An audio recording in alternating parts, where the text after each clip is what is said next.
May padunk party na naman si Tyler Bay. Paul Lee halos sa logo na tumira. Dagger 3-pointer na naman.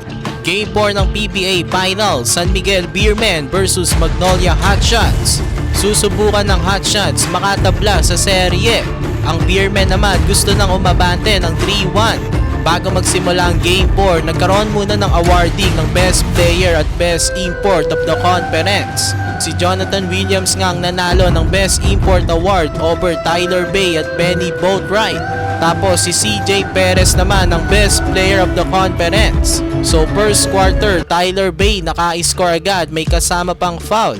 Kaya lang hindi niya nakumpleto ang 3-point play. First 5 points naman ng Beermen galing kay CJ Perez. Mukhang ganado siya dahil siya ang best player of the conference. Nakatres na rin agad itong si Mark Baroka. Back and forth ang laban dito sa simula ng first frame. James Laput kakapasok lang naka-score agad, kaya lang binutata siya ni Junmar sa next possession. CJ Perez naka-steal na naman at kumaripas agad sa kanyang one-handed dunk. Around 4 minutes ng first, pinasok na si Jericho Cruz. Naka 6 points agad siya dito sa first off the bench. Kaso mas mataas ang ipinakitang energy ni The Beast Calvin Abueva. Naistilan niya si Junmar Pajardo.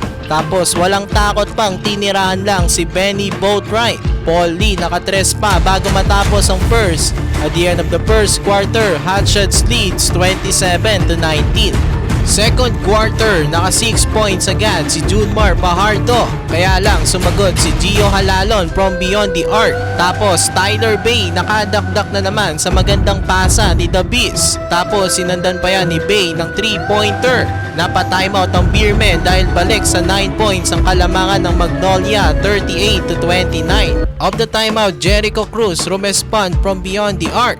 Tapos Benny Boatwright naka-tres na rin. First 3-pointer ito ni Boatwright dito sa ball game. Bago matapos ang second quarter, Aris Dionisio nakatres na rin para sa Hotshots. At the half, lamang ang Hotshots 49-45. Third quarter, naka 6-2 run agad ang Hotshots. Napatay mo tuloy ng maaga si Coach Gallen dahil lumalayo na naman ang Magnolia. Of the timeout, rumespond ng 3 si Super Marcio. Kaya lang Tyler Bay nang mamamana sa loob. Nakadakdak na naman nga itong si Tyler Bay. Biglang init naman si Don Troliano para sa Beermen. Nakadalawang 3-pointers dito sa third si Troliano. Kaya lang may sagot parate ang Hotshots. Nakatres rin sila Gio Halalon at Aris Dionisio. Pero nakagawa na naman ng run ng Beermen. Benny Boatwright naka-end 1 play. Nakalamang na naman ulit ang San Miguel. Mark Baroka at Marshall Lassiter nagkasagutan naman ng 3-pointers bago matapos ang quarter. At the end of the third, lamang na ang Beermen 73-72. Fourth quarter, naka 4 straight points agad ang Hotshots. Balik tuloy sa kanilang kalamangan. Junmar Pajardo may iniintang injury kaya saglit lang siya pinasok dito sa fourth quarter. Dahil nga dyan, Tyler Bay at Ian Sanggalang sinamantalang pagkawala ni Abay sa loob. Kinana nila ng kinana ang depensa ng Beermen. Lumamang na ng 10 points ang Magnolia, 89-79.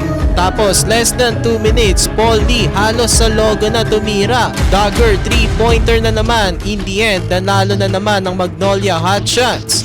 Tabla na ang serye sa 2-2.